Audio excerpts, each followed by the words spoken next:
Olá, bom dia a todos, bom dia Rio Grande do Sul, 11 horas e 36 minutos. Hoje é quarta-feira, dia 22 de julho. Veja agora os destaques de hoje. Criminosos invadem uma casa e quebram um carro em Gravataí. Já já você vai saber o que aconteceu. A vacina da esperança. Já estão abertas as inscrições para voluntários aos testes do Coronavac aqui no Rio Grande do Sul. Veja como será e quem pode participar. Quase 2 meses de incerteza. Mãe da jovem Paula fala pela primeira vez. Eles tiraram, era de mim, acabaram com uma família, me destruíram. Como estão as investigações deste caso que chocou o norte do estado? E em meio à pandemia, Grenal marcado para hoje à noite. Grêmio e Inter se enfrentam em Caxias em uma nova realidade e sob a mira dos novos protocolos. O SBT Rio Grande, a sua companhia na hora do almoço, que vai até 1 da tarde, já está no ar.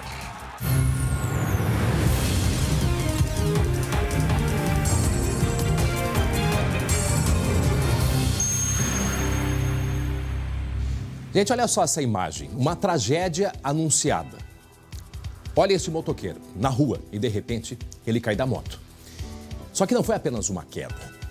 Tinha um fio de telefone solto na rua. Isso aconteceu aqui na região metropolitana. Anunciado, porque o que a gente vê de fio solto por aí, não de rede elétrica, esses fios que ficam pendurados nos postes. Daqui a pouco a gente conta detalhes, infelizmente, deste acidente com morte deste motoqueiro aqui na região metropolitana. E atenção, morreu agora há pouco o prefeito de Viamão, vítima de Covid. Essas e outras notícias logo depois do intervalo e depois vamos até 1 da tarde com muita informação. Até já. Já estamos de volta com a SBT Rio Grande, 11 horas e 42 minutos. E atenção, agora há pouco, a família do prefeito de Viamão emitiu uma nota dizendo que, com muita dor e tristeza, comunicamos o falecimento de Valdir Jorge Elias, o Russinho. Nós, familiares, viemos a público e com muita tristeza informar o falecimento de Russinho na manhã desta quarta-feira, dia 22. Agradecemos imensamente as orações e pelo grande homem que foi. Temos a certeza de que estará descansando ao lado de Deus. Sentiremos saudades do pai, marido, avô e amigo de todos. Não há palavras para descrever o quão importante foi na vida de todos nós. A cidade de Viamão perde um grande político e a nossa família perde um grande exemplo de homem. Russinho, como dissemos, faleceu agora há pouco. Prefeito, ele era vice-prefeito, assumiu em fevereiro quando o prefeito foi afastado. Assumiu a prefeitura e morreu vítima da Covid-19. Na semana passada começou a apresentar sintomas, eu acho que ele ficou pouco mais de uma semana internado. Foi internado no hospital em Viamão, começou com dificuldades respiratórias, foi para a UTI, infelizmente confirmada a morte de Russinho, né? O prefeito Russinho, confirmada a morte agora de manhã. Bom, nós vamos ainda falar sobre o coronavírus, né, aqui no Rio Grande do Sul. Nós estamos num momento de muita atenção porque os hospitais estão ficando muito ocupados, inclusive agora ali a região do Vale do Sino, São Leopoldo, também região de Novo Hamburgo com hospitais lotados, Porto Alegre se repete o problema e em seguida a gente vai trazer mais detalhes e informações. E em meio a tudo isso teremos um Grenal também, assunto que nós vamos tratar em seguida. Agora 11h43, presta atenção no recado que eu tenho para vocês. Diante do momento atual, é necessário que todos façam a sua parte para manter-se protegidos e seguros. Segundo especialistas, os vírus se alojam primeiro aqui, na garganta. Por isso é importante ter um cuidado especial com a garganta e procurar mantê-la sempre saudável. Para isso, você precisa contar com as pastilhas Valda. Pastilhas Valda possuem ações antisséptica e bactericida que ajudam a proteger a sua garganta. Veja esse recado.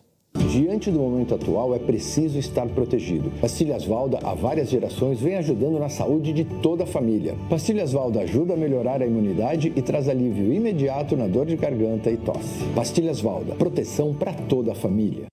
Viu só? Pastilhas Valda ajuda a melhorar a imunidade, evitando o contágio de alguns tipos de viroses, de gripes e também resfriados. Você encontra Pastilhas Valda à base de própolis, de gengibre, vitamina C, timol e eucaliptol, que trazem alívio imediato na dor, na irritação da garganta e também na tosse. Pastilhas Valda, proteção para toda a família. E você encontra Pastilhas Valda a preços promocionais na rede de farmácias associadas.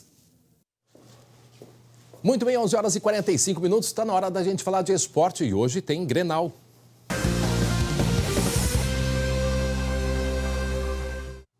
Para Biscoito Zezé, carinho que vem de família. Bom dia, meu irmão Glauco Pazzi, que também cortou o cabelo. Fez que nem eu hoje de manhã, foi pro espelho, abriu o telefone ali, o manual de corte de cabelo e foi lá dar uns retoques, hein?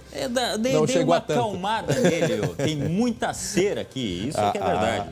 Tá bom, é uma boa técnica, só que eu já não dava mais. Olha só, vamos falar sério agora, porque chegou o dia, né? A retomada do gauchão com clássicos, né? Principalmente isso. E se o Grenal já tem, né, mistério por natureza, né, Glauco? Imagina em meio a uma pandemia que, olha, vou dizer uma coisa, quanta discussão a respeito deste Grenal, né, Glauco? É verdade, a gente está acostumado com polêmica quando o assunto é Grenal. Agora essa polêmica à parte da pandemia também faz parte do contexto todo, né? Todo mundo falando que é o Grenal da pandemia e não é para menos. O Internacional e o Grêmio já estão em Caxias do Sul. Hoje pela manhã, perto da federação, tinha faixas de protesto em relação à volta do futebol. Tem gente que não quer que volte o futebol, né? Mas lembrando o seguinte, ó, o Grenal não é o pontapé inicial dessa retomada, tá? Tem jogo às 3 horas da tarde entre Ipiranga e Esportivo na Arena Alviazul, em Lajeado. A partir das 3 horas, portanto, o gauchão tem a sua retomada. Até os horários, né? Isso. São novos, são diferentes, tem às 3 da os tarde. Locais, né? Por exemplo, Ipiranga Esportivo estava marcado para São Leopoldo. Aí o prefeito de São Leopoldo disse, não, aqui só joga o Aimoré, que é o time da casa. Aí a sede mudou para Lajeado. É uma série de adaptações. Na quinta tem um jogo às 11 da manhã também, né? Tem, o Clássico Caju, e a rodada segue na quinta-feira. E olha só, a gente pede tanto, né, a questão das aglomerações. Pessoal, cuidado, acompanhem os jogos, mas não faça aglomerações, pois já teve um mau exemplo justamente na saída da delegação do Internacional para Caxias do Sul, que foi a torcida do Inter fazendo aquela despedida, mas da forma como não deve ser em meio à pandemia. A torcida se reuniu na frente do hotel em que estavam os jogadores, fez uma festa ali com aquela fumaça vermelha, enfim, coisa que a gente pede que não aconteça. Então foi realmente um gol contra nesta questão do contexto todo do Grenal da pandemia. Tá aí as imagens, ó, no hotel do Internacional quando a delegação estava saindo rumo a Caxias do Sul. Muita gente, viu? Ah, mas estava de máscara, não interessa. Não tem que ter aglomeração, né? Esse é o item principal, não ter aglomeração, não ter aproximação. Aí, mas ninguém, nem o próprio Inter foi lá e mandou o pessoal embora. Olha, é difícil, viu? E na convivência que eu tive de tantos anos e meio a torcida, é difícil de... Olha, só se houvesse aí um planejamento, né? Alguma coisa prévia em relação à segurança. Agora acho que o Inter não esperava isso aí. Mas poxa vida, né? Não esperar tem que pensar nas duas possibilidades, esperando, né? E não tendo e não tendo. O mínimo que tinha que fazer. E que sirva de recado. Porque lá em Caxias o pessoal meio que se controlou. Aliás, não foi nem divulgado aonde que... Talvez, acho que só o Grêmio que se sabe onde está. Mas estão em locais diferentes. O Inter não revelou justamente para, pelo menos lá, não ter aglomeração. Daqui a pouco a estratégia aí também poderia ter sido essa. E o poder público pede que as pessoas alertem, denunciem casos de aglomeração. Que é importante, né? Agora, dentro de campo, quem será que é o favorito neste Grenal, hein? Grenal dificilmente tem favorito. Grenal pós período de parada, foram mais de 4 meses de parada. Será que tem alguém que chega melhor? Bom, o Inter treinou mais tempo com o Eduardo Cudê. O técnico estava em Porto Alegre. O Renato estava no Rio de Janeiro. Treinando lá na beira da praia, né? Estava lá aproveitando o sol, lá em Ipanema, posto 9. Então. Mas o Renato está há muito mais tempo no comando do Grêmio. Os jogadores já assimilaram mais a ideia de futebol do Renato. E aí, quem você acha que chega melhor? Dê a sua opinião, dê o seu palpite lá no Facebook do SBT, facebook.com/SBTRS oficial. Afinal de contas, quem chega melhor? Quem é o favorito para este clássico, hein? A gente está esperando a sua participação. Agora, eu tenho uma curiosidade, Glauco. Independente dessa discussão que a gente ainda vai falar durante o SBT Rio Grande de hoje, desse momento, né? Porque a volta num Grenal do clássico gauchão e na pior semana, no pior momento, com mortes. Agora morreu o prefeito de Viamão. De ontem para hoje, 31 pessoas morreram aqui no Rio Grande do Sul. Já passamos de 80 mil mortos no Brasil. Quer dizer, este era, né, o momento. Não sei, essa discussão ela vai longe. André, ontem, tanto o Inter quanto o Grêmio anunciaram que um jogador de cada lado teve teste positivo. Pois é. Eles não dizem qual é o jogador, tá? O fato é que o Grêmio chegou sem alguns atletas, casos do Bruno Cortes, David Braz, Lucas Silva e Thiago Neves. Esses estão fora da delegação. E o Inter sem o Bruno Fux, Rodinei e Thiago Galhardo. Aí Fica tem outra difícil coisa. Imaginar a escalação. Não, e outra coisa, assim, ó, o que seria importante divulgar onde que ele pegou, pelo menos, se foi em casa, se foi junto ao trabalho, no campo, né? Não se sabe isso também, esse rastreamento, certamente as equipes têm, certamente têm. Como está em Caxias do Sul neste momento, hein, Glauco Pazza? Como é que está o clima? Como é que está lá no Estádio Centenário? Pois é para lá que nós vamos, direto, para conversar com o Guilherme Fadanelli ao vivo. Oi, Guilherme, bom dia. Oi, André, bom dia para o Glauco também. Olha, nós estamos aqui do lado de fora do Estádio Centenário, porque a entrada está bem restrita hoje, mas aqui vai ser o palco desse Grenal 425. Os times chegaram ontem aqui a Caxias do Sul, o Grêmio foi o primeiro, chegou ainda à tarde, jogadores com máscaras, protetores faciais também, chegaram com toda a calma, sem confusão de torcida, tudo muito tranquilo. O mesmo aconteceu com o Inter, que chegou à noite, também os jogadores com máscaras, foi feito até um corredor de isolamento dos seguranças, né, do ônibus até a porta do hotel, isso porque tinha cerca de 10 torcedores ali na porta do hotel, mas nada que tenha causado problemas. As duas chegadas foram acompanhadas pela Brigada Militar. O Grêmio está num hotel um pouco mais afastado aqui do estádio, no bairro Pio Décimo, já o Inter está num hotel mais aqui próximo, pertinho do estádio. Agora, André, a gente fala aí sobre essa questão da Brigada, que faz parte, né, desses protocolos todos, inclusive aqui dentro do estádio. A questão sanitária, né, de higienização, está sendo feita em parceria do Caxias com o Inter e a Federação Gaúcha. Os preparativos seguem sendo feitos ao longo de todo o dia. E olha só, pode falar, André. Não, só falando nesses protocolos, junto com a empresa Randon lá de Caxias, eles fizeram diversos no próprio estádio, né? Porque quem cuida da higienização, sanitização é Caxias do Sul, não vai ser o Internacional, é o próprio Caxias. E aí eles têm uma parceria com a Randon, que é a tradicional empresa, e eles fizeram diversos corredores com iluminação que são usados dentro de ônibus, que eles matam vírus, né? Uma higienização por luz, quer dizer... É a Marco Polo, até.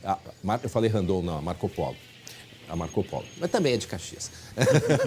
Mas fizeram essa parceria, fizeram aí essa parceria e que mesmo nos bancos de reserva tem essa proteção, né, Fadanelli?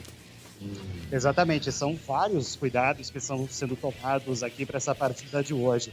Agora, teve uma polêmica, falando ali da questão, né, da parte interna do estádio, teve aquela polêmica envolvendo o gramado aqui do Centenário. Ele chegou, inclusive, a pedir a mudança do local da partida por causa do gramado.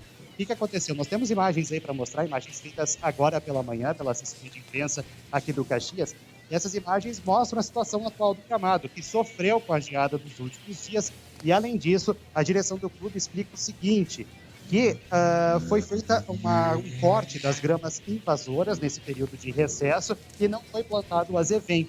Ou seja, aquele aspecto que a gente está acostumado a ver do gramado, bem verdinho, não está agora aqui no Centenário. Mas a diretoria garante que não tem buraco no gramado e que a partida vai transcorrer normalmente. Tá bom o gramado, pelo jeito? Tá bom. É a cor, né, Fadanelli? Por causa Exatamente, da geada. É a questão mais estética, pode dizer assim, né? Porque a gente está acostumado com aquele verde bem vivo, né?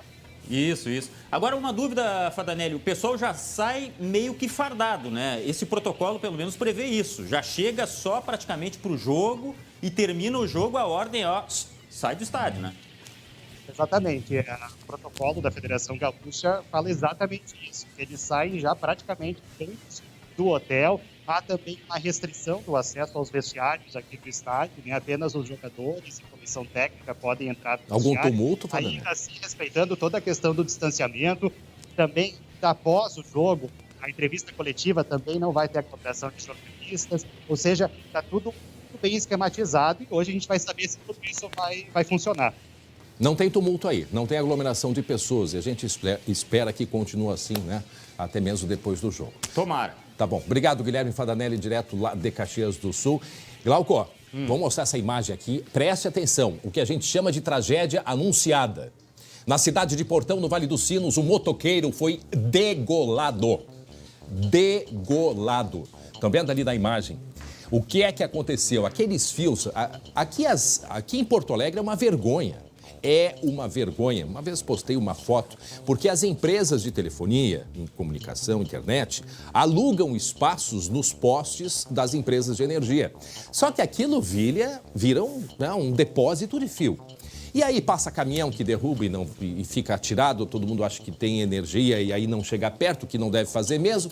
Mas aí o que aconteceu com este motoqueiro? Conta em detalhes pra gente, Glauco. É uma tragédia, né? Aconteceu em Portão, aqui pertinho de Porto Alegre. O motoqueiro estava conduzindo a sua motocicleta na manhã de hoje, quando foi surpreendido por esse fio solto e ele acabou morrendo. Ele foi socorrido, mas não resistiu à gravidade dos ferimentos. Nós não temos ainda o nome dele, mas sabemos que era um morador da cidade, tinha 43 anos. Meu Deus. A polícia acredita que o fio foi arrebentado recentemente por um caminhão. Ainda não se sabe se é um fio da internet, de telefone exatamente, e não se sabe exatamente também qual a circunstância que esse fio estava ali na rua, porque ele não estava junto ao poste, por exemplo. Tudo isso vai ser apurado, logicamente, inclusive pela perícia, mas é um fato lamentável. E como você falou, André, a gente anda pela rua e vê muito fio solto. Em primeiro lugar, aquela quantidade de fio nos postes, né? Que é uma coisa absurda. Tem uns, Glauco, que parece, eu sempre digo, podia ser o laço do laçador.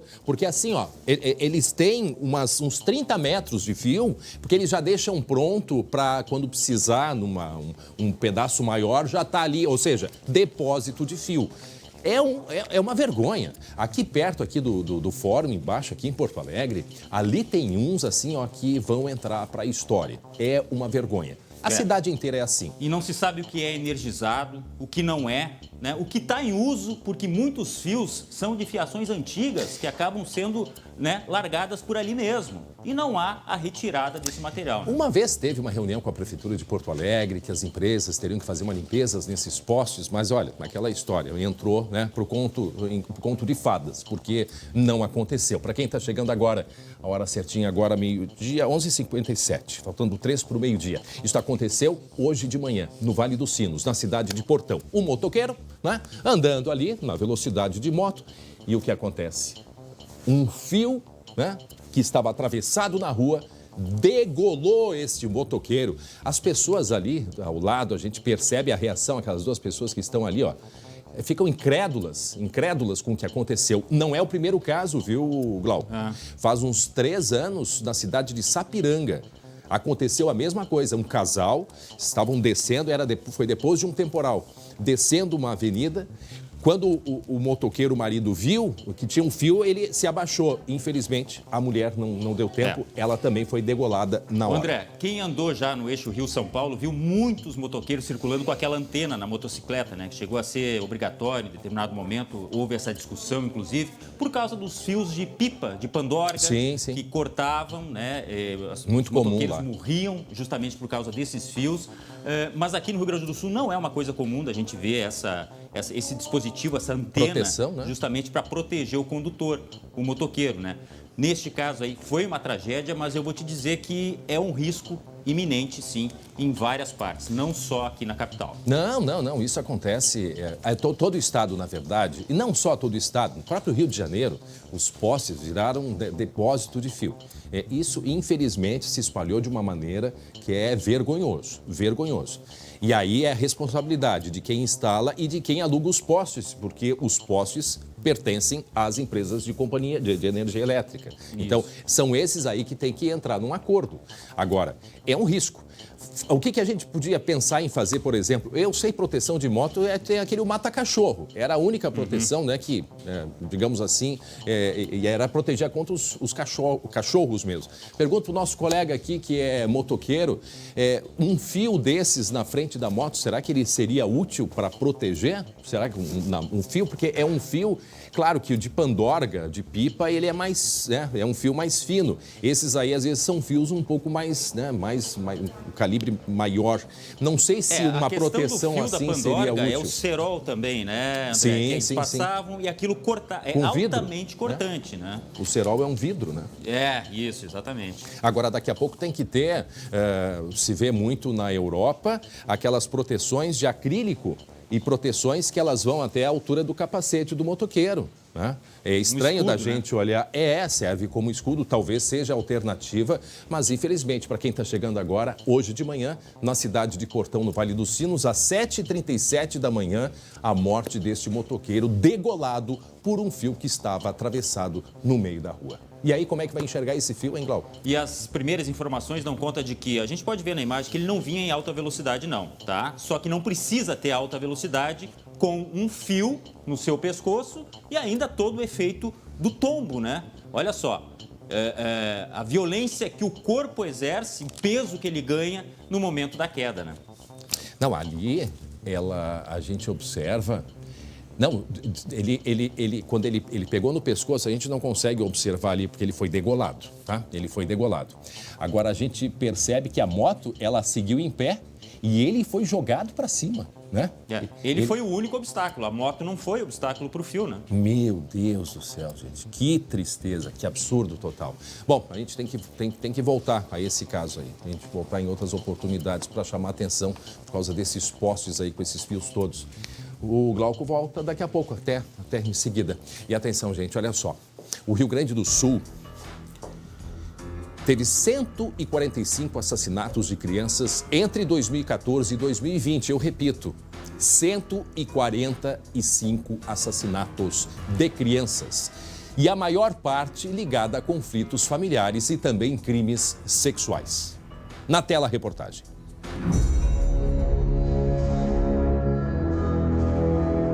Bernardo Guglione Boldrini, assassinado aos 11 anos pelo pai e madrasta em Três Passos, na região norte, em abril de 2014, depois de procurar ajuda sozinho até do estado. Ele buscou guarida, né, em vários órgãos e instituições e acabou não sendo atendido. Rafael Matheus Vinques, encontrado morto também aos 11 anos em Planalto, em maio deste ano. 2 casos semelhantes, mas não únicos. Os meninos se tornaram símbolos de uma triste estatística que revela o assassinato de ao menos 145 crianças de até 12 anos no Rio Grande do Sul entre 2014 e abril de 2020. Os dados foram obtidos pelo SBT via Lei de Acesso à Informação. O pico ocorreu em 2017, com 37 mortes, mesmo ano em que a violência explodiu no Rio Grande do Sul. Em 2019, caiu para 14. Segundo a polícia, a maior parte dos casos foi resultado de conflitos dentro de casa. Muitas vezes a criança ela é vítima de conflitos maiores envolvendo os adultos da casa. Outro ponto que preocupa os órgãos de proteção é quando o homicídio está ligado a crimes sexuais. Em 2018, Nayara Soares tinha 7 anos quando foi sequestrada e morta em Caxias do Sul. Suriane dos Santos Silveira, de 5 anos, também foi estuprada e morta. Como auxílio às crianças, o Estado oferece uma rede de atendimento que engloba o Conselho Tutelar, Polícia Civil, Ministério Público e a OAB. Mas é fundamental a participação da sociedade, denunciando qualquer suspeita de vulnerabilidade. E sobre esse assunto nós vamos conversar agora com a promotora de justiça, doutora Denise Vilela, que ela é coordenadora do Centro de Apoio Operacional da Infância, Juventude, Educação, Família e Sucessões do Ministério Público. Doutora, a senhora me escuta bem? Boa tarde. Boa tarde, escuto bem, André. Bom, doutora, a gente viu aí na reportagem, né, que nós tivemos acesso a número 145 crianças mortas, né, de 2004 até agora. Nesse período de pandemia, aquelas crianças estão mais ainda dentro de casa, não há dúvidas de que a violência aumentou, doutora. Realmente, assim, a situação no Brasil não é uma situação muito agradável com relação à violência contra a criança, né? Os dados de 2019 dizem que 86.837 houve, né, no Disque 100, denúncias contra violações de direitos de crianças e adolescentes, né? E pelos dados também do Disque 100 mostram que de 2018 para 2019 houve um incremento desses números em 55%. Ocorre que também na pandemia as crianças estão mais dentro de casa, só que elas também não têm os espaços de proteção, as escolas, os lugares de assistência social que poderiam estar ajudando, né, os SAFs, enfim, todos esses locais que poderiam estar recebendo essas crianças e verificando se elas tinham algum tipo ou sofriam algum tipo de violência, isso não está ocorrendo da forma como ocorreria em tempos normais. As denúncias, vocês têm esse número, caíram quanto nos últimos meses comparado com o ano passado, doutora? Se nós formos ver também pelos dados obtidos pelo Disque 100, nós teríamos, em tese, num período normal, umas 200 denúncias por mês, e hoje nós estamos na faixa de 31 denúncias por mês. E isso sem levar em consideração as violações que acontecem na internet, que envolve muita violação de criança, especialmente no aspecto sexual via internet, que também não está sendo reportado. Vejam o que disse a doutora Denise Vilela. Por mês são uma média de 200 denúncias, né? Normalmente, depois da pandemia, esse número caiu para 31, de 200 para 31. Meu colega, o Lucas Abate, que fez essa reportagem, essas duas reportagens que nós apresentamos. Doutora, tem uma pergunta para a senhora. Claro. Boa tarde, promotora. Boa tarde, tia André, e também a todos que nos acompanham. Primeiramente, agradecer a promotora por nos atender. E queria levar o questionamento, André, promotora, sobre como é que funciona a questão da rede de proteção. Porque, por exemplo, a violência contra a mulher, existem as medidas protetivas que dão uma segurança um pouco maior. No caso das crianças, como é que funciona essa rede? Tá, assim, normalmente, quando acontece uma violação de direito, o primeiro passo seria comunicar à autoridade competente, no caso, o Conselho Tutelar. Verificando que isso também é uma situação de crime, vá para a autoridade policial. Então, a autoridade policial também pode receber essa denúncia de violação de direito. A autoridade policial, por uma lei recente de 2017, que entrou em vigor em 2018, que é a lei da escuta protegida, ela pode requerer imediatamente ao juiz algumas medidas de proteção, como o afastamento do agressor, por exemplo. Mas também pode o Conselho Tutelar representar o Ministério Público para que ele proponha a ação de proteção dessa criança, seja através de um afastamento do agressor, seja uma destituição do poder familiar, seja a colocação em família substituta, várias outras medidas que podem ser tomadas. E aí vai ao Judiciário para julgamento. Certo. O Lucas Abate. Lucas? Mais alguma pergunta, Lucas? Sim. Não, até, André, agora eu vi que vocês estavam comentando essa questão do isolamento, as crianças dentro de casa, sem essa fiscalização de dentro da escola. E é muito importante que os vizinhos e outras pessoas mais próximas façam essa denúncia caso identifiquem. E eu queria que a promotora nos ajudasse a entender o que diferencia, por exemplo, como é que um vizinho, um amigo da família pode diferenciar o que pode uma atitude que seria estranha, comportamento, suspeita, né? de o comportamento daquelas coisas de criança mesmo que a gente fala, às vezes manha, um choro um pouco mais alto. Então, como é que os vizinhos podem identificar a diferença dessas duas coisas? Assim, na verdade vai depender muito da criança, vai depender da idade, se ela é mais velha. Então, de uma forma geral, comportamentos como alteração repentina de humor, uma criança que está muito agressiva, uma criança que está muito triste ou apática, dificuldades que pode estar tendo, algum distúrbio alimentar, distúrbios de sono, isso indica que algo não está certo com essa criança.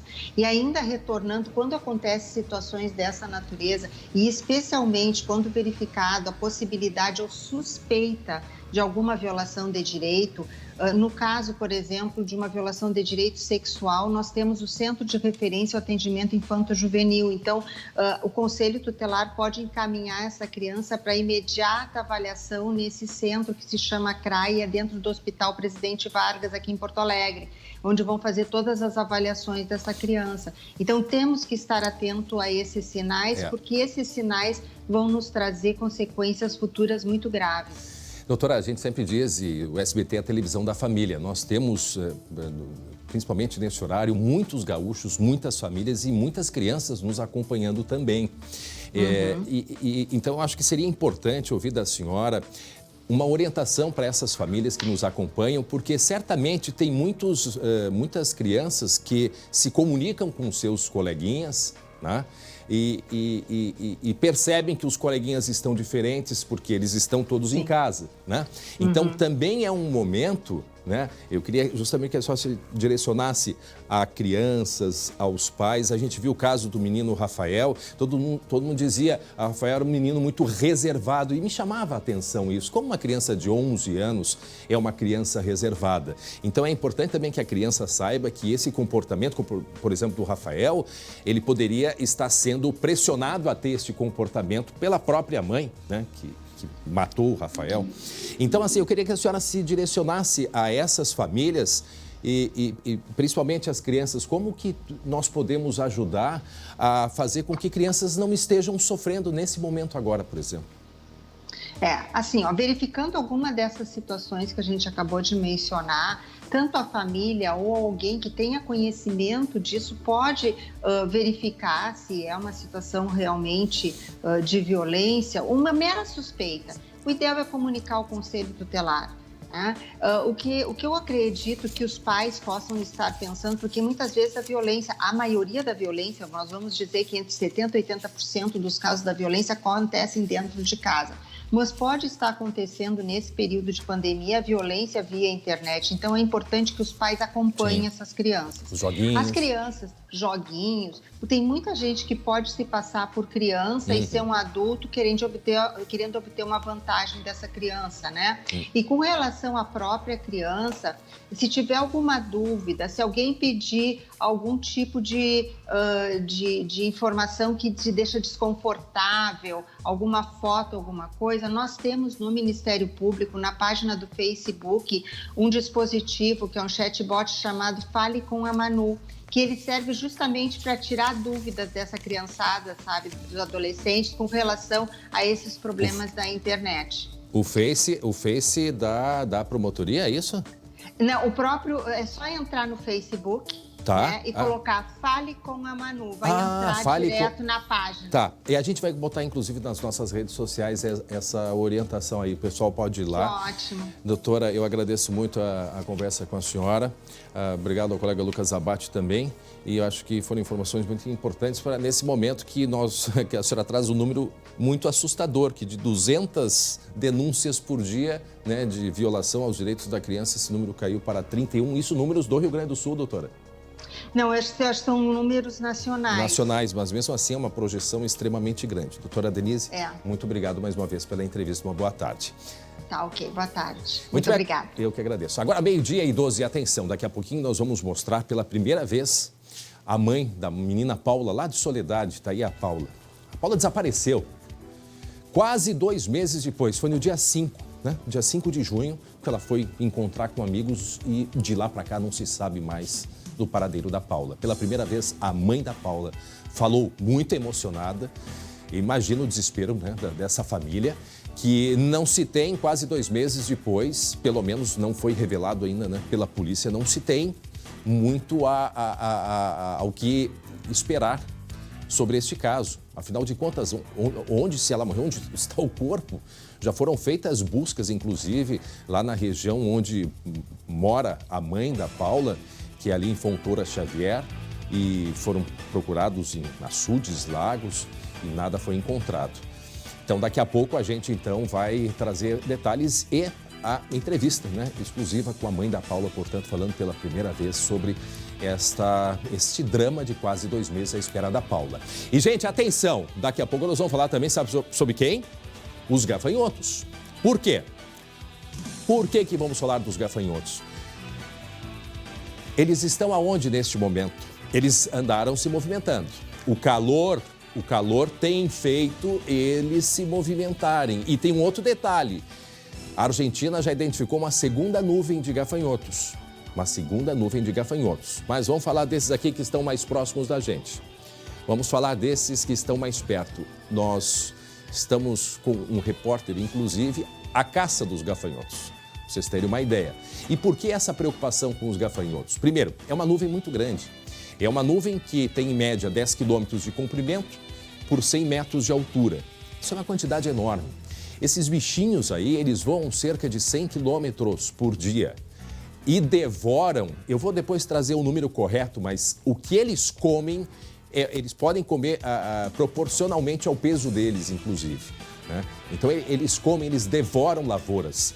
Já fizeram vários estragos lá no Paraguai, da onde eles desceram, no Uruguai, e a preocupação é que eles venham, então, com esse calor que vai até aí sexta-feira, que eles venham aqui para o Rio Grande do Sul, lá para a fronteira, que já está preparada para recebê-los. Então, daqui a pouco a gente vai trazer mais detalhes. Eu quero falar com o Glauco. Glauco, agora falar de um assunto muito triste, né? Foi anunciado há pouco a morte do prefeito. Prefeito em exercício, né? Ele tinha assumido, ele era o vice-prefeito, assumiu em exercício por causa do afastamento, depois de uma investigação na prefeitura de Viamão, lá em fevereiro, que iniciou o Russinho já pegando a prefeitura e o início da pandemia, e infelizmente ele, vítima, agora de manhã, morreu o Russinho, prefeito de Viamão.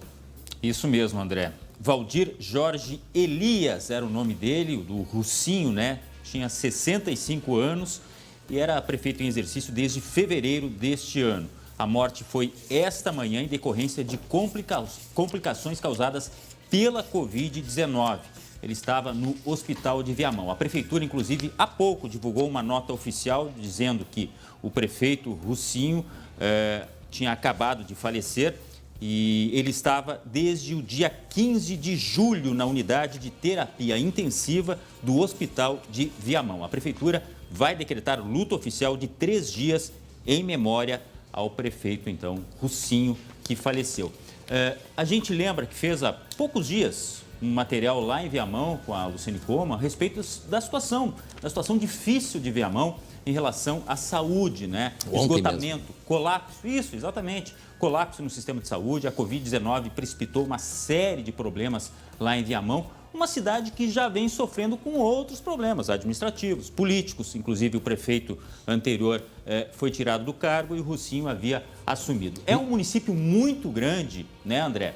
E por isso mesmo os problemas também são muito grandes. E na área da saúde, né? Essa investigação, né? Isso, exatamente, de contratações, exatamente. Né? E o Russinho, que morreu, prefeito novo, 65 anos. 65, né? Isso, 65 anos. Ele vai completar 66 no mês de setembro, iria completar 66 no mês de setembro. E a cidade realmente está em estado de choque, né? E foi porque muito rápido. É aquela história, né, André? A gente fala muito de números, morreram tantos, né? Morreram não sei quantos mil, mas até chegar em alguém perto da gente, da convivência, né, do dia a dia, é uma diferença bastante grande. Né? Sabe que tem gente que ainda me pergunta, tu conhece alguém?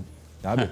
Como se não existisse. Conhece alguém? Sim, eu conheço. Várias pessoas, inclusive o nosso colega jornalista, o Alexandre Mota, que se recuperou depois de passar, ficou com praticamente 100% dos pulmões tomados. Se recuperou, né? Graças a Deus. A gente tem muitas pessoas próximas. E, André, infelizmente, tem gente que precisa conhecer alguém para... então, de fato, existe. Né? Eu estou muito triste. Soube agora pela manhã da esposa de um grande ex-colega meu, um amigo, posso dizer assim, que faleceu com um pouco mais de 25 anos. Meu Deus. Em decorrência da Covid. Então, essa é o momento que a gente lamenta e que é importante se dar conta, né? As pessoas que ainda não se deram conta da importância, né, dos cuidados e tudo mais. Glauco, daqui a pouco a gente volta a conversar, que agora eu quero a sua atenção, porque o Rio Grande do Sul já tem quase 50 mil contaminados pelo coronavírus e chegou ao número de 1.349 mortos. O ministro interino da Saúde esteve aqui no estado, ontem ele veio e participou de uma reunião no Palácio Piratini sobre a pandemia da Covid-19. Após reunião com o governador Eduardo Leite, o ministro interino da Saúde anunciou o envio de 100 respiradores ao estado ainda nesta semana. Tudo o que o Rio Grande do Sul precisar de equipamentos e estruturas médicas, recursos humanos, o que for necessário, nós vamos conseguir, nós vamos correr atrás e nós vamos entregar. Pazuello prometeu até o fim do mês um extrator para o Laboratório Central do Estado. O equipamento vai ampliar a capacidade de processamento do LACEN de 400 para 1.000 testes da Covid-19 por dia. No mesmo dia da visita ao Rio Grande do Sul, o Ministério da Saúde anunciou que deve suspender o financiamento da pesquisa feita pela Universidade Federal de Pelotas sobre a prevalência do coronavírus no Brasil. O levantamento faz uma radiografia da pandemia e já mostrou que o número real de infectados é 6 a 7 vezes maior que o oficial. A universidade recebeu a notícia com surpresa e garante que vai buscar novos recursos.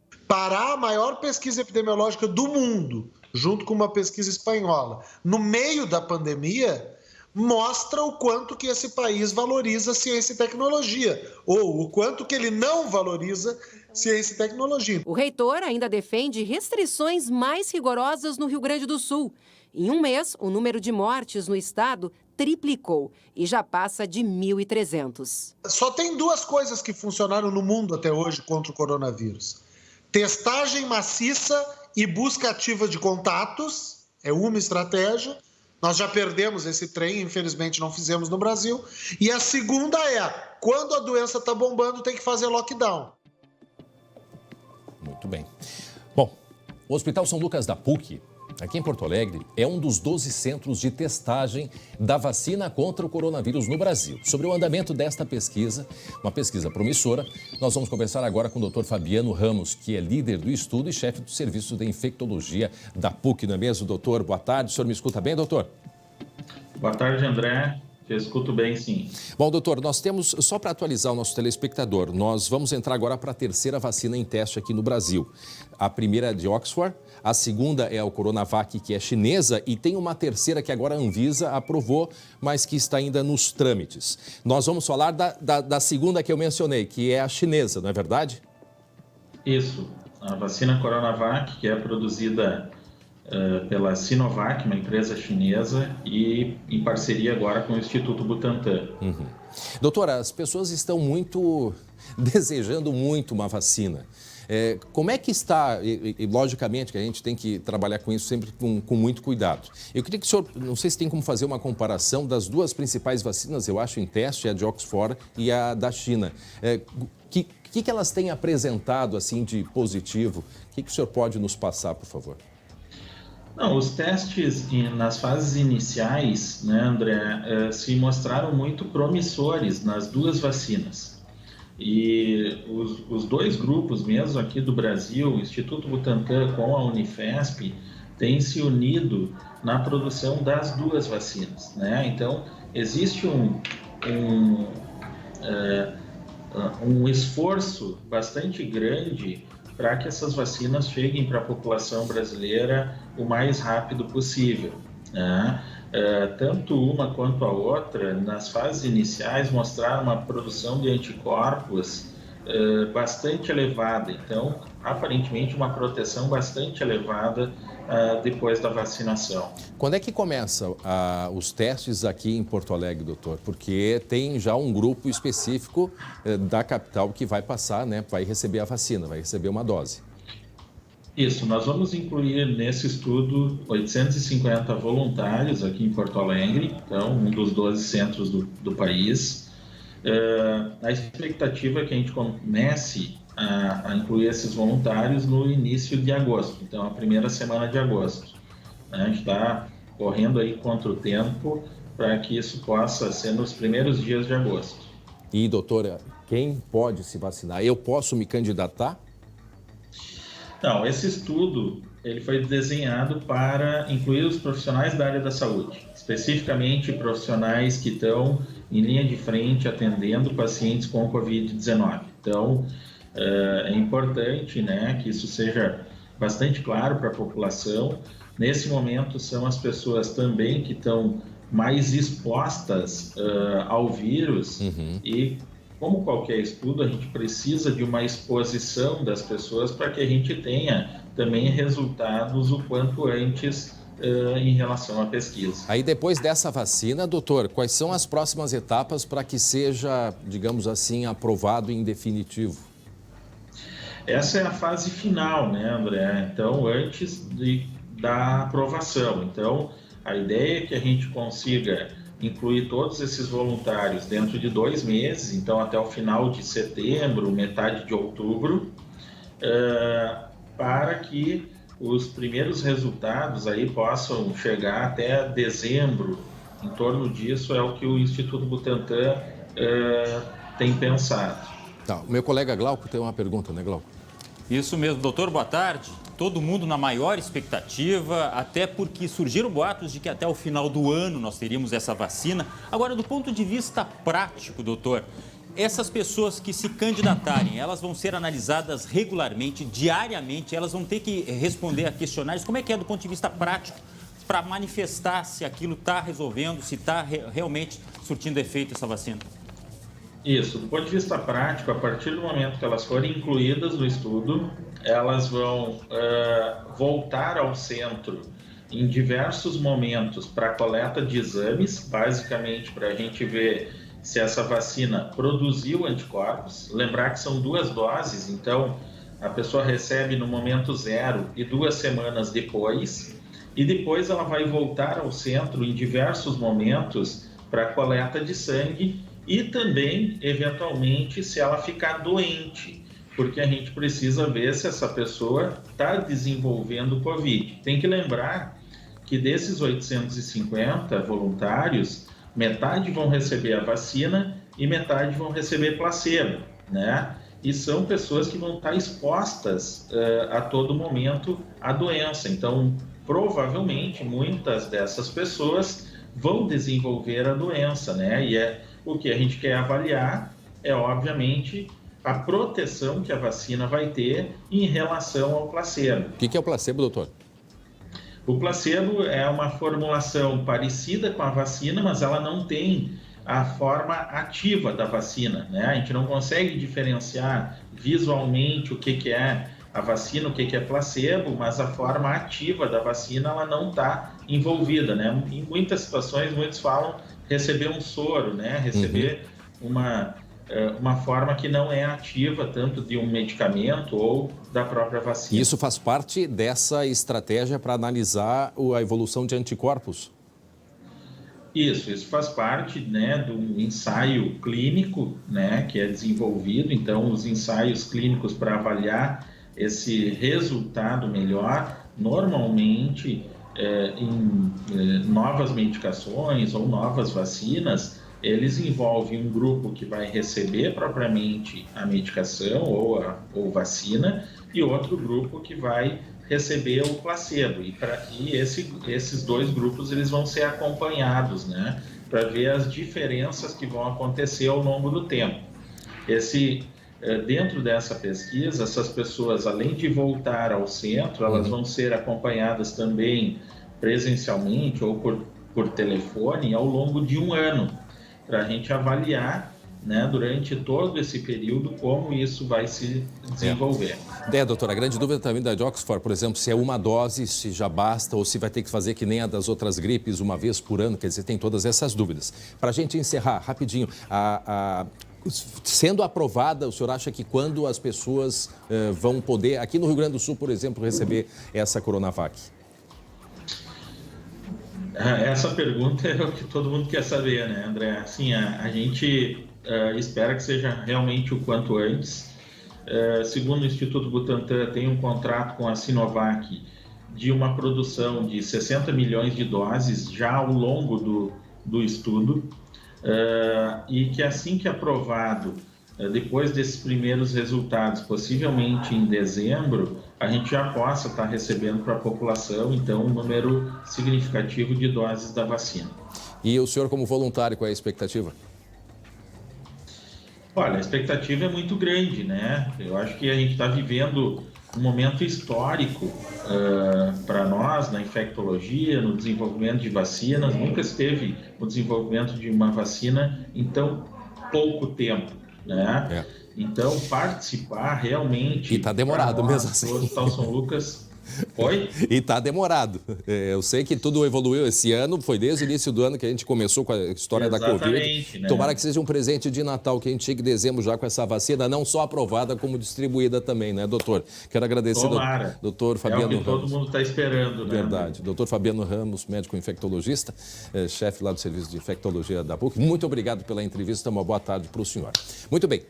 Boa tarde, até logo. 12h, 29 minutos agora, 23 graus é a temperatura. Eu tenho um recado para vocês do governo federal. Nessa volta gradual, né, da vida, aos poucos, nós precisamos voltar com segurança, com cuidado redobrado e seguindo todas as orientações de prevenção. Vai sair de casa? Coloca a máscara. Ela é muito importante para proteger você e as outras pessoas também.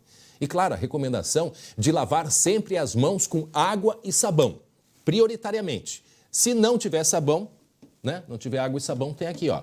Tenha sempre por perto um álcool em gel. E não esqueçam, são hábitos contínuos e necessários, são fundamentais. Manter a distância, né? Na hora de conversar, não precisa ficar falando alto também, fala um pouquinho mais baixo. É o cuidado consigo e com o outro, né?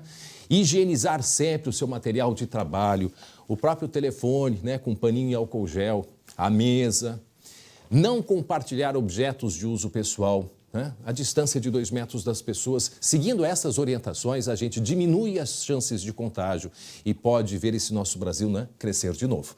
Para retomar o cuidado, tem que continuar. O Brasil se prepara junto com você. Portanto, dado o recado. Meio-dia e 30 meio-dia e 30 minutos. Eu vou revelar, tem o nosso relógio ali que está um pouquinho adiantado, então eu fico às vezes em dúvida e tal. Agora 2 minutos adiantado, meio-dia e 30. Olha só, o Presídio Central está interditado pela Vara de Execuções Criminais. Por que, Glauco Paza? O que aconteceu por lá? Imagina, em período de pandemia, só há uma resposta, né? Risco de contaminação, né, André? A questão é que a decisão foi tomada pela juíza Sonali da Cruz Sluhan, porque ela disse que quando há mais de um preso contaminado em galerias diferentes, a chance da doença se alastrar. E novos internos que já fizeram quarentena e não estão contaminados podem se infectar dentro da cadeia. A interdição vale por pelo menos 15 dias. Conforme a magistrada, há mais de um apenado com sintomas da Covid no Presídio Central. E este é mais um capítulo de um histórico para lá de ruim do nosso Presídio Central, né? Já foi considerada a pior cadeia do Brasil. E tudo se faz para evitar um problema maior, que é justamente uma contaminação em massa. Imagina uma contaminação em massa dentro da cadeia de Porto Alegre, do Presídio Central, né? Tem espaço para 2.000 presos, são 4.000 presos, né? Tu imagina se isso se espalha. E nós sabemos o quanto que é difícil colocar alguém em isolamento lá dentro. Eu acho que o mais difícil nesse momento é colocar alguém em isolamento devido, né, a todas as condições. E você que está em casa, alto lá com aquele pensamento, tá dentro da cadeia, deixa se contaminar. Não é bem assim, tá? Tem toda a questão das leis e mais do que isso é um princípio humanitário, né, André? Glauco, desculpa, tu pode repetir? Não, tem toda aquela questão de que, tá dentro da cadeia, deixa se contaminar. Não é assim, né? Não, convenhamos. A cadeia, por pior que não pareça, né? Principalmente o Presídio Central aí, ela tem uma função, né, de recuperação social, enfim, aí a gente entra numa outra discussão. Agora, obviamente, tem que ser o cuidado. A única coisa que eu me pergunto, Glauco, eu digo, o Rio Grande do Sul, através de uma orientação do Conselho Nacional de Justiça, liberou cerca de 4.000 presos para que do grupo de risco, né? Eu só não sei quem é o grupo de risco aí, se é eles ou é a nossa sociedade. Liberou esses 4.000 presos para que ficassem em casa. Se cuidando, porque muitos deles foram assaltar. A passear, né, André? Isso é uma verdade. Agora, como que entra? Será que tem um rastreio de como que entrou esse vírus dentro do central? Porque se tu não afastar esses presos, isso num percentual de 4.000 pessoas, tu imagina o número de pessoas com atendimento grave, sendo que eles praticamente não têm nem enfermaria. Quer dizer, não tem como atender a todas essas pessoas. Né? E isso era um risco. Nós tivemos problema agora no Central. Na semana passada entrevistamos na Penitenciária Estadual do Jacuí, mas ali eram 240, né? 240 quase o número de infectados. Teve na PEG e teve em São Leopoldo também. São Leopoldo, exatamente. Teve em São Leopoldo, mas aquele é o presídio, aquele que o pessoal vai lá só para dormir, né? Pernoitar, ou seja, em mais de um presídio aqui no estado. Olha só, no Central, o colega Lucas Abate aqui, nós trabalhamos integrados. Aqui o Lucas acaba de me passar que no Presídio Central os presos não ficam em celas. São todos ali, não tem como ficar em celas, a gente já viu imagens ali, eles estão em alas muito grandes, né? E ali, um preso pode ter contato com outros 300. Aí fica difícil, né? Aí não tem como controlar. Realmente, eu estava até conferindo aqui no meu celular se o Lucas, ele me segregou dessa informação, mas eu confio muito, porque o Lucas é muito bem informado. O fato é que vira um problema de saúde pública. Aliás, como tantos outros nesse momento. Muito bem, e por isso, Glauco, fica aqui comigo, Lucas Abate também, por isso nós vamos conversar agora com o Tenente-Coronel Carlos Magno da Silva Vieira. Ele é diretor da cadeia pública aqui de Porto Alegre. E eu quero agradecer. O senhor me escuta bem, diretor? Estou escutando. Boa tarde, estou escutando. Diretor, como que esse vírus entrou e qual é a providência de imediata dentro do antigo presídio central aqui em Porto Alegre? Bom, nós estamos desde março, né, desde que se estabeleceu aí o combate a essa doença, essa pandemia que é a nível mundial, né, trabalhando com diretor, só desculpa interromper. A gente vai refazer o contato porque o áudio está com dificuldade aqui. Nós estamos conversando com o diretor, ele é o Tenente-Coronel Carlos Magno, que é o diretor da cadeia pública. Me escuta melhor agora, diretor? Estou lhe ouvindo. Tá, a gente já fez o procedimento necessário. O senhor pode repetir, por favor? Estou lhe ouvindo. Como eu estava relatando ao senhor, nós estamos adotando desde março, né, já faz quase 5 meses, protocolos de profilaxia, de higienização, para fazer o combate a essa pandemia. Nós adotamos aí várias medidas, um trabalho multidisciplinar que é realizado aqui na cadeia pública de Porto Alegre, junto da Brigada Militar, da Secretaria da Administração Penitenciária e da SUSEP. Então, em sintonia, essas equipes, né, formadas aí também pelos policiais militares, integrantes da SUSEP e demais órgãos que aqui trabalham, estamos adotando essas medidas há quase 5 meses. E onde é que foi a falha aí, hein, diretor?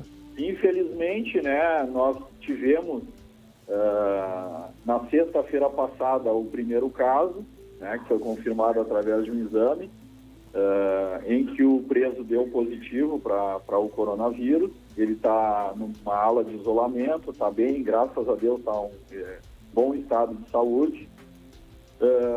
A falha, não há como dizer exatamente, né, como que chegou, mas os protocolos foram todos adotados. Nós temos, como eu lhe falei, depois de todo esse período de combate e ações na área para conter da questão profilática, né? Pulverização com produtos químicos, higienização, uso de álcool em gel, máscaras, face shield, né? Aconteceu, né? Tivemos o primeiro caso na sexta-feira e 2 casos agora na segunda-feira. Então são quantos casos? Como ocorreu, não temos como lhe precisar. Sim. São quantos casos então nesse momento? Nós temos 3 presos confirmados, né, com exame positivo para o coronavírus. Algum suspeito? Estão num quadro. Temos mais 10 que estão isolados preventivamente por orientação médica, aguardando o exame, né, para chegar no período exato para a realização do exame, né? Certo. O exame ele é feito coordenado pela nossa equipe médica que tem aqui dentro. Nós temos uma OBS aqui, conveniada com o Hospital Vila Nova, que trabalha aqui dentro. Então tem uma equipe de médicos, enfermeiros, técnicos de enfermagem que fazem esse trabalho orientado, né, com preventivo. relação a esse combate aí, preventivo e profilático. E, diretora, como é que vai ser daqui para frente? Agora não pode receber por 15 dias, né? O presídio central está fechado. Para visita também, advogados, familiares, como é que ficou? Bom, nós estamos, para visitas, nós estamos já também há quase 5 meses, né? Como eu falei, nós recebemos os materiais através da nossa sala de visitas, fazemos a higienização de todos os materiais, fizemos a entrega aos presos. Nós vamos aumentar as nossas medidas profiláticas, né? Nós temos todos os acessos aqui são medidos as temperaturas, nós temos 5 termômetros digitais. Em qualquer ponto de acesso que o senhor chegar aqui na cadeia pública, o senhor é medido a sua temperatura. Sim. Né? Nós temos os pé-delúvios, que são pontos em que as pessoas colocam os seus pés ali, molham o piso dos seus calçados, né? também com produtos químicos para evitar o ingresso, né? E nem advogados estão fazendo visitas, doutor? Os advogados, eles estavam normalmente, mas em razão agora desta questão, né, judicial, eles não estão vindo aqui presencialmente no parlatório, né? E, doutor, para a gente encerrar, eu fico imaginando, os presos estão aí quase 5 meses sem ter a visita de familiares, né? A partir de agora não tem a visita também dos advogados. Como é que está aí dentro, assim, como é que eles estão enfrentando essa pandemia, hein, diretor? A questão do tratamento penal aqui, ela ocorre, né? Ela ocorre sempre. Brigada Militar, como eu lhe falei, a SUSEP, a Secretaria da Administração Penitenciária, ela faz todas as ações que estão previstas na Lei de Execuções Penais aqui, que pese as dificuldades, elas são feitas, né? Nós temos corpo técnico, psicólogos. Mas aumentou a demanda por psicólogos, sociais, por exemplo? Sim, a nossa equipe está trabalhando diuturnamente, né? A equipe médica, que também tem psiquiatras, toda a equipe está trabalhando diuturnamente aqui, finais de semana, à noite, pela manhã. Nós temos aqui ações nas 24 horas, né? Certo. Nós conversamos muito com os presos, né? Esse é uma questão que preconiza o tratamento penal, né? O gestor, o efetivo que faz a guarda dos postos, o corpo técnico, né? Como eu lhe falei, as assistentes sociais, as psicólogas. O problema, né, doutor? Todos eles mantêm contato, né, com os presos para que haja esse distensionamento em razão dessa crise aí, que não é só aqui, né, é mundial. Não, verdade. O problema é que o Central, a cadeia pública, ela tem já uma questão histórica, inclusive, de estrutura, né? A questão de esgoto, de água e esgoto dentro, a questão estrutural de espaço. O espaço é para 2.000, tem 4.000 presos aí na cadeia pública, né? Então há de fato uma superlotação e todos são elementos que numa pandemia são extremamente, é um risco muito alto, né? Com certeza. Nós temos, em que pese todas essas dificuldades aí que o senhor relatou, dentre outras, né?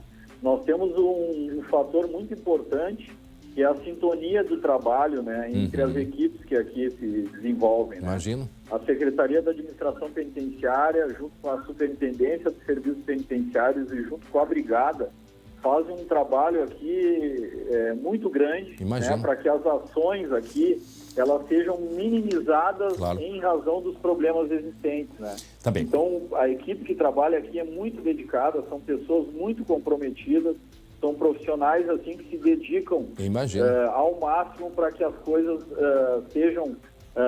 os problemas sejam superados da melhor maneira possível, né? Muito bem. Diretor da cadeia pública, Tenente Coronel Carlos Magno, muito obrigado pela entrevista, uma boa tarde para o senhor e que seja assim um sucesso aí esse período aí de prevenção dentro do antigo presídio central, a cadeia pública, né? Que, olha, é assustador. Gente, mudando de assunto, atenção, olha só. Ainda hoje a gente vai mostrar uma entrevista pela primeira vez à mãe da menina, a Paula, essa garota aí. Foi no dia 10 que ela foi num jantar com amigos lá na cidade de Soledade. Desde aí, a última imagem que se tem dela é entrando, sendo carregada por homens, né? Sendo levada para um carro. E a imagem como se estivesse desmaiada, tá? E isso é a única coisa que se sabe, o último movimento da Paula.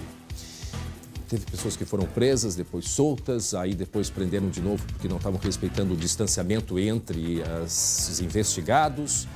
E a polícia já fez diversas procuras em Soledade, também lá em Fontoura Xavier, que é de onde mora a mãe, e não se encontrou nada. E a mãe dela, portanto, falou pela primeira vez, direto de Fontoura Xavier, dessa espera aí, quase 2 meses desse drama, à espera da garota Paula. Daqui a pouco a gente volta então com esta entrevista. 12h44.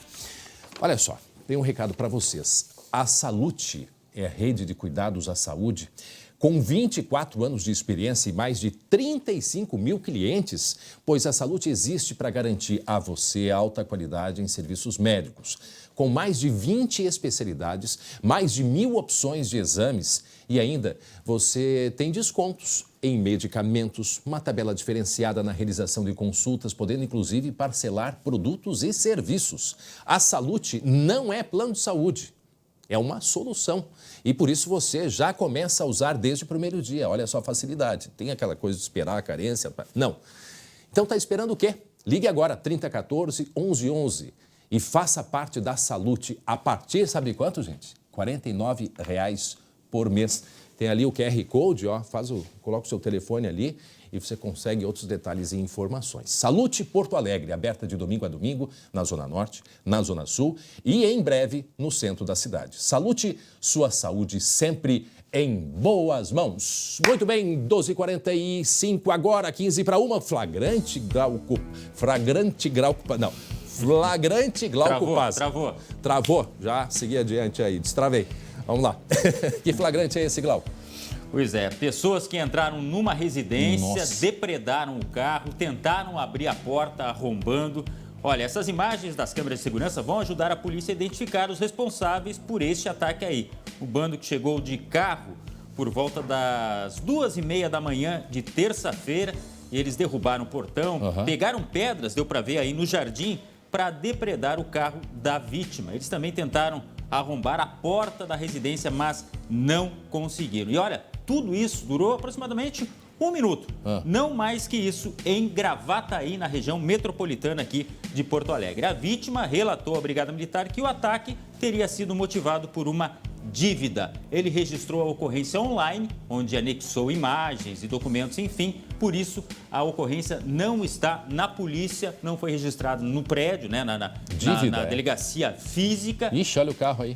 Isso, o carro ficou bem danificado, né, por esses vários indivíduos que tentaram, inclusive, entrar na residência. Agora a polícia vai averiguar através das imagens para ver se consegue localizar esses criminosos em Gravataí. Vamos mostrar eles entrando. Rapidinho, pessoal, hein? 1 minuto, hein? Um mutirão. Uma invasão, um arrastão. E ali, que hora? 2h46, é isso? 2h46 da manhã. 2h46 da madrugada, tá ali a galera entrando, aí já se armam ali com as pedras que estão no chão, né? No momento que eles estão ali se armando.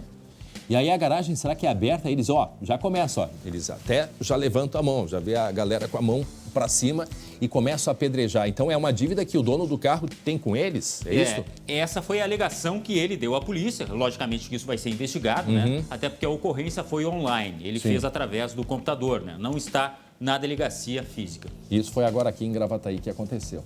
Exatamente. Olha só, aí eles descem. E é um monte de gente, né? Os pessoal veio em mais de um carro, agora veio numa van. Era o expresso da maldade. Não, e tu imagina se chegam a entrar na casa e encontram com a vítima. Ah, pois é. E aí o que ia acontecer? É verdade. O que ia acontecer? Bom, o carro ficou destruído ali, pelo que a gente pôde observar na imagem, né? Porque eles pegaram essas pedras lá. E aí já começa a atirar. Acho que cada um atirou uma vez, pegou e juntou de novo. E vamos mostrar como é que ficou o carro da vítima, que teve ali, olha, lataria e vidros, tudo atingido, né? Vamos mostrar em seguida a imagem ali, a hora que eles estão pegando as pedras, que é a pedra do jardim mesmo, né? Isso, estava na árvore ali. E tá aí o carro, mas ficou destruído. Bom, os vidros não sobrou um para contar a história, né? Os vidros e o da porta também. O carro... Olha só. Aí é a parte da rua. Para a imagem, só para entender o que é isso.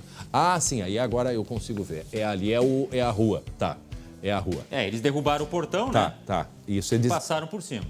Tá, o que é? Volta ali a imagem um pouquinho. Volta ali. Volta. Tem um movimento ali no portão que eu quero ver. Volta mais um pouquinho. Volta a fita. É o Richard Klederman. Volta a fita. Tá, mais um pouquinho. Volta, Richard. Solta aí. O que tem aquilo ali na...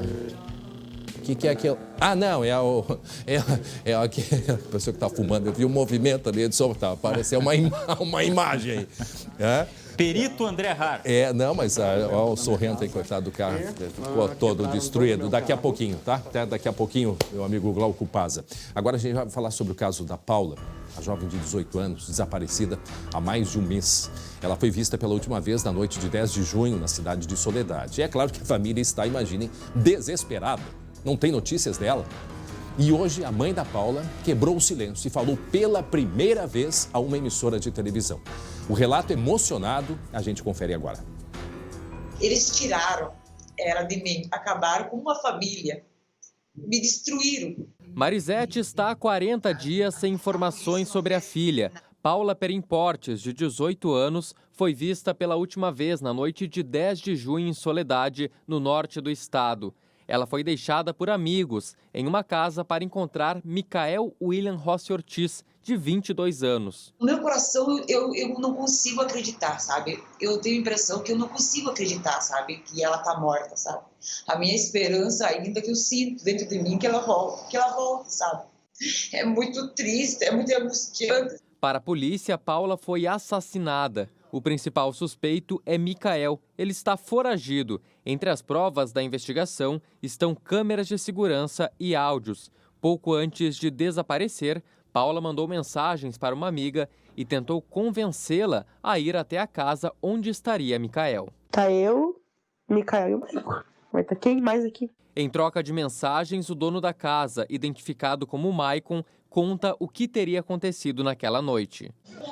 O Mica só me convidou que ia a Paula lá, que ele ia ficar com a Paula. O Mica já estava planejando de fazer alguma coisa com a Paula, só que tá sobrando para mim porque eu sou o dono da casa, né? Eu não sabia, o Mica fez tudo pelas costas, fez tudo praticamente premeditado, levou ela lá e aconteceu o que aconteceu. Chegaram lá, eu não deixei, me calçaram com uma arma e pegaram ela e levaram. Este primo da jovem conta que um amigo rastreou o celular de Paula logo após o desaparecimento e pediu que houvesse buscas na região.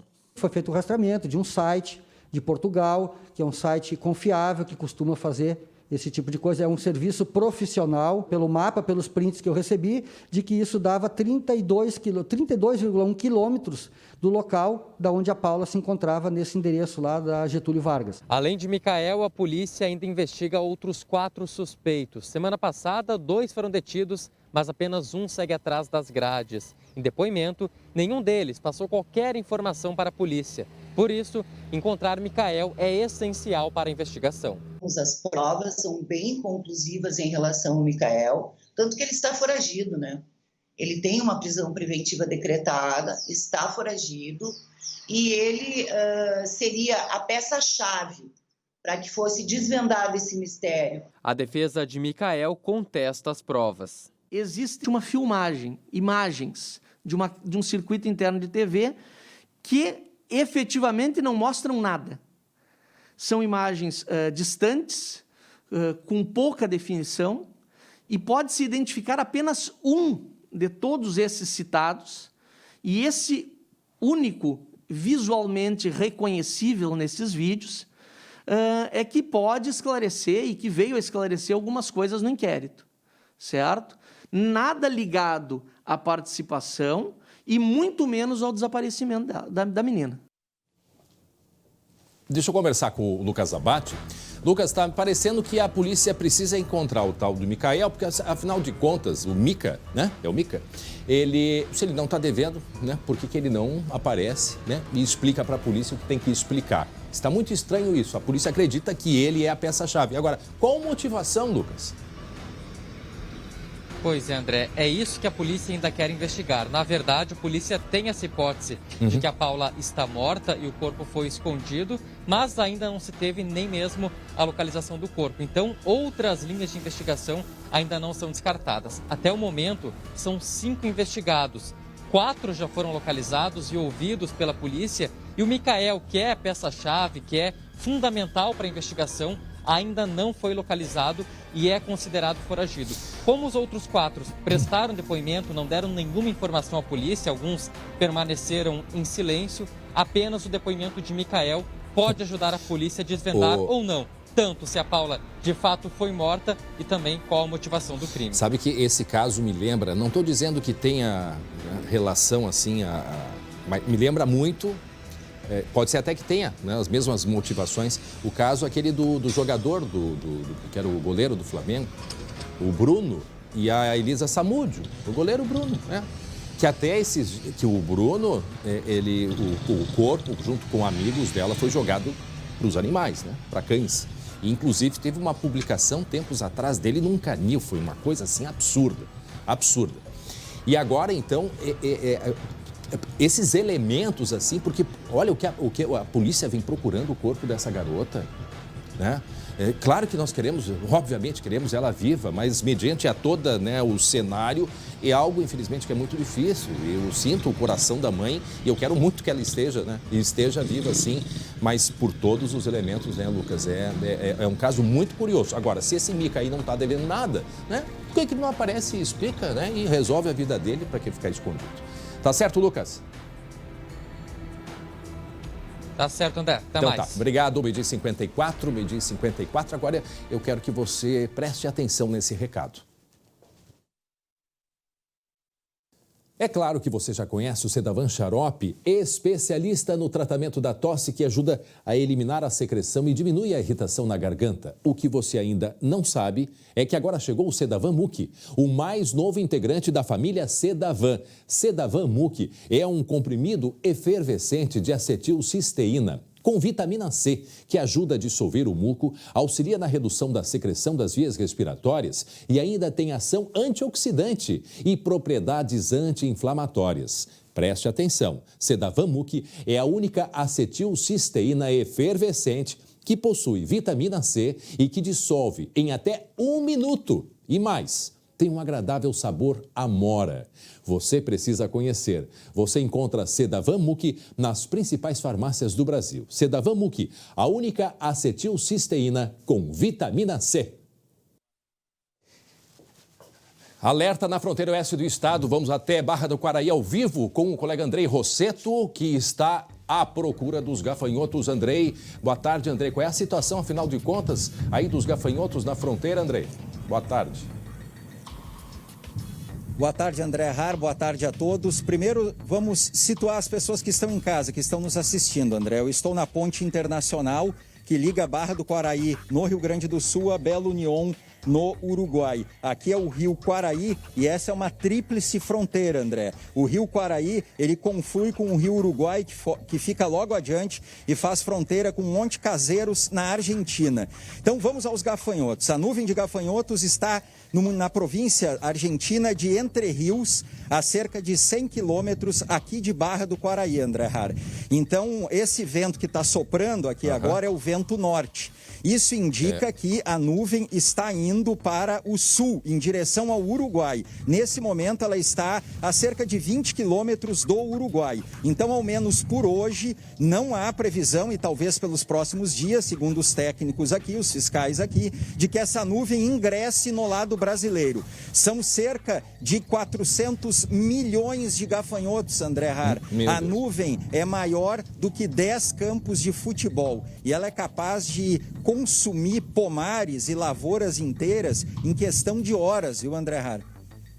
É impressionante, então continua acompanhando aí. E a preocupação, né, Andrei, é que esse vento ele vem do norte, mas como na Argentina há um bloqueio atmosférico com muita chuva lá, esse vento bate nesse bloqueio e vai em direção ao Rio Grande do Sul. Então esse é o alerta, essa é a preocupação e o Andrei está lá de olho e vai nos trazendo informações de lá.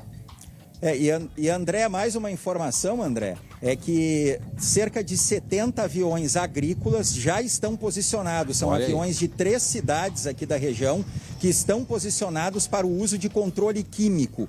Essa é a única forma, controle químico, de combater esses insetos, porque essa é uma praga que, pelo tamanho dela, segundo os técnicos, todas as outras formas de contenção vão ser impossíveis, André. Então, eles estão torcendo para que o vento siga como está, para que essa nuvem de gafanhotos não ingresse aqui e aí o prejuízo vai ser muito grande. O Andrei tem uma pergunta. O Glauco, alguma pergunta, Glauco? Não, apenas salientar, né, André, que você falou, não é uma época de grandes lavouras, mas tem a questão, por exemplo, das frutas. Tudo que é árvore frutífera pode ser vítima, digamos assim, dessa nuvem de gafanhotos, né? A questão das próprias plantações. Essa é uma frutas, nuvem de gafanhotos que, por exemplo, aqui na Argentina, ela está num pomar de frutas cítricas, principalmente de laranja. E são propriedades enormes que cultivam essas frutas e eles destroem as árvores e aí o prejuízo é por um bom tempo. Tá bem. Obrigado, Andrei Rossetto. Obrigado aí por estar acompanhando. A gente segue no segunda edição, às 19h20, outros detalhes sobre a nuvem de gafanhotos.